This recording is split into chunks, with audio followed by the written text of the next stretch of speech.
when I was 3 years old, my parents signed me up for tap dance classes. It didn't take too long to realize that it was what I loved, and by my senior year of high school, I was doing every class that my studio offered. I was doing ballet, tap, jazz, lyrical, hip-hop, point, musical theater. If you name it, I was probably taking that class.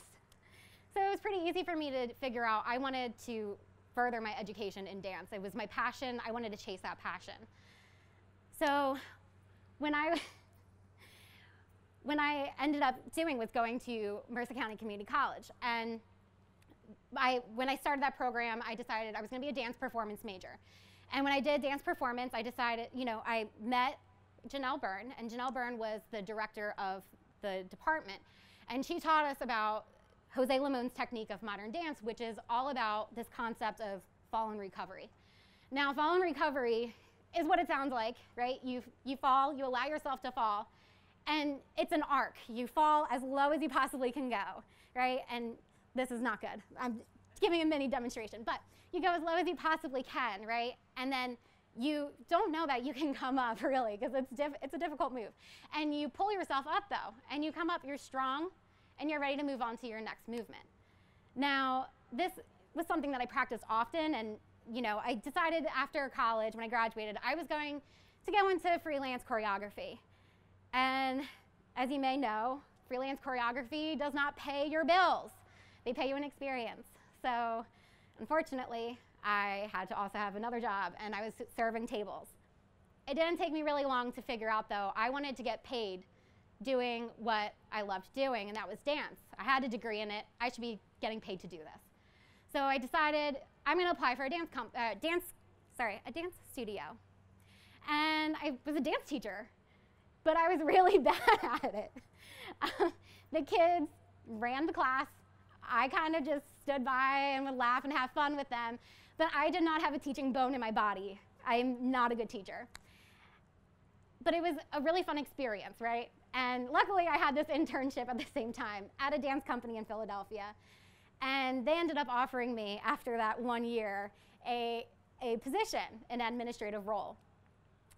Now it sounds fancy and all, but it was an hourly rate job. I wasn't getting paid much. And they told me I could only work 40 hours maximum a week, which was fair, I thought. And it also didn't have any health insurance, but everyone has to start somewhere. I only have an associate's degree, right? I have to kind of prove myself. I have to prove my worth in order to show what I'm worth, right? In order to get more money, you have to show that you're worth more money. So I stepped in the position and realized within 40 hours weeks, it was impossible to get all the work done, right? There were goals that I had to set that it was impossible to meet those goals if I didn't work over 40 hours. So I donated my time in those sections because I was still trying to prove myself to the company. Hey, I'm worth more money. And my interns saw this. They loved it, and they helped me. And I ended up having this massive support system I couldn't have imagined having. So my boss saw all of this effort, and he saw how much I loved my job. And rather than trying to maintain my happiness and keep me motivated to keep working hard, it was like, ooh, what can we take advantage of? How can we get her to do more work for us? And it became very tiresome, and it weighed on me that eventually I just felt worthless, and like why am I stuck? I'm stuck here. I can't leave this job because I have no money. I can't afford to move out. What can I do? So I realized at that point I had to either find a way to love this job, make it work, maybe pick up some more side jobs, or I needed to leave. And I decided to leave. And that was one of the hardest things that I had to do because I knew leaving that position meant I would never dance again. I wouldn't be in the dance world again. I had to start all over. And it was hard. And I fell really low, lower than I thought I could possibly go. I didn't think there was any way I could get back up. So one of the moms from the studio, she saw my work ethic, and she was like, hey, you're quitting? I'm taking you. You're working for me. And I worked for her for a couple of months, and she ended up moving into a new space. So I'm helping her organize her new space. And so she had, we're sitting there, we're putting together IKEA furniture, and she looks at me and she goes, "Do you think you'll ever go back to school?" And that was like a really touchy subject for me because of course I wanted to.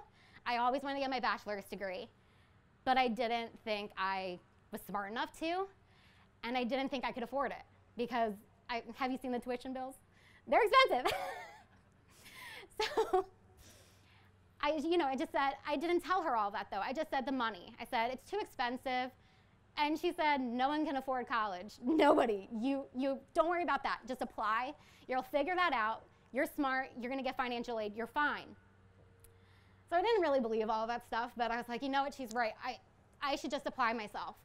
And that application process was one of the hardest ones I've gone through because that self-doubt was creeping in, that my old job had really seeped into me, that I wasn't good enough. I'm not smart enough. I'm not going to get accepted. Why am I wasting everyone's time here?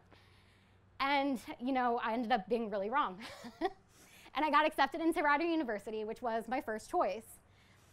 So, I'm starting to see now, oh, I'm not at the bottom anymore, right? I've fallen, but I can get back up. I can recover. And so I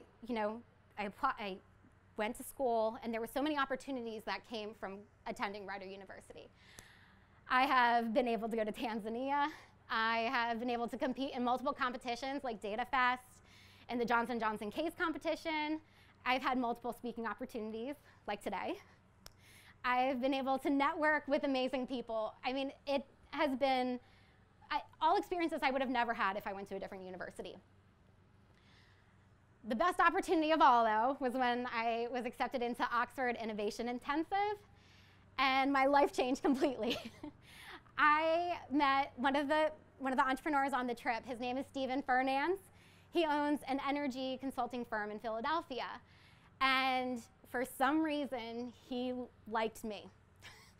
And he asked me to apply for an internship, and I was amazed. I couldn't believe that in 4 days, someone would want me to apply for their business, And so I ended up doing my internship. He offered me a full-time position. I work there now as a marketing analyst. I am planning on still working there after my college experience. And yeah, this is looking like a big recovery, right? Like you would think I'm up at the top, but I'm not quite yet. And this is because I'm filled with self-doubt still to this day. That's one of my biggest issues. And so for example, last night I was doing my Marshall Scholarship application. And I told myself, why am I doing this? You're not smart enough. You're not going to get this. You don't go to Yale. You're not good enough for this. But I pushed myself through it. And I think that's the biggest thing, right? I think everyone has this kind of voice that tells them, you're not good enough. You're not smart enough. And you need to tell that to stop talking, right? You are good enough. You are smart enough. You deserve amazing things. And really, just ignore that voice. It's difficult, but you can do it. And also, if you see yourself struggling with figuring out your path, am I going the right direction, right? Maybe it's your major. Maybe you aren't crazy about your major anymore, and you think it's too late for me to change. It's not, okay? I was 25 years old, a quarter of my life, hopefully, before I realized I need to change my path. And that's a long time to focus on one thing and then to give up, right? It's scary. It's really scary. It's not easy, but if you feel stuck, don't. You can really pull yourself up from that and move on. And lastly, don't be afraid to take risk, because it is scary. But making a risk, like any type of change, right? This was a huge jump for me. I didn't have a job lined up when I quit, right? That was a huge risk. It can be really rewarding. For me, I wouldn't have had any of these opportunities at Rider if I didn't make that risk, if I didn't take that risk. So, if I reflect back to community college, when Janelle Byrne was teaching me about fall and recovery, I thought she was just teaching me technique that was applicable only to my dance career. I didn't realize that she was giving me the blueprints to my life. Thank you.